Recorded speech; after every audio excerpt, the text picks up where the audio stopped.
Hi everybody, this is Josh Kulp. We are learning Daf Kaf of Masechet Betzah.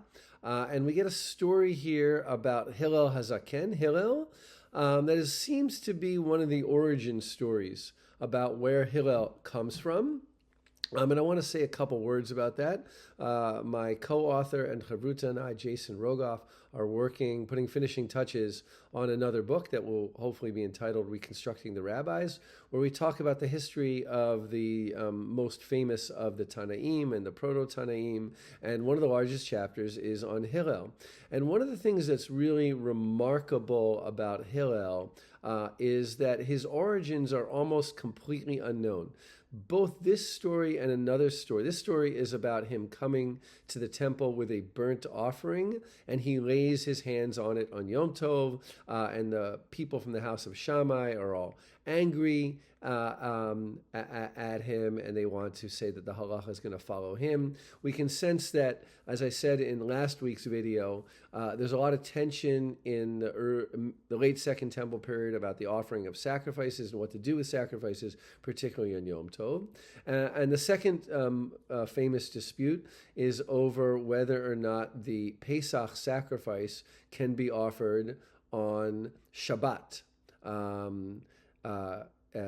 Which is a problem because you would be sacrificing something on Shabbat, even though perhaps it could be sacrificed Motzei Shabbat when Pesach would really begin. In other words, the 14th of Nisan that falls on Shabbat, what can you do with your Pesach that day? And Hillel comes and argues that you can actually slaughter it and sacrifice it that day the same way you would if Pesach began during the week.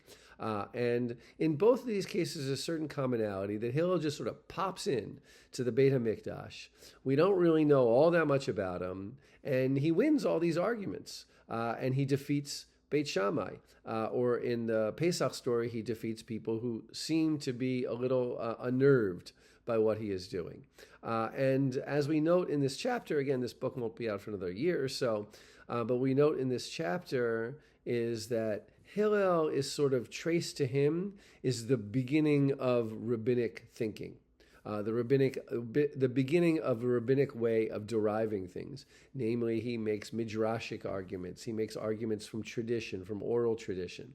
If we look at rabbis that come before Hillel, or I would call them proto-rabbis, they don't really work that way. They work as legislators, judges, political leaders, but they don't really study Torah in any way that Hillel does. And after Hillel, we have Beit Hillel, who constantly makes arguments that are very similar to the way that rabbis will start to act for all the generations afterwards.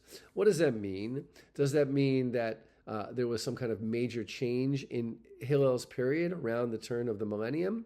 It could be. It could be that there's some historical recollection. But what it does seem to be certain is that when rabbis are understanding their own history, they trace the origins, let's say the forefather of rabbinic thinking is Hillel.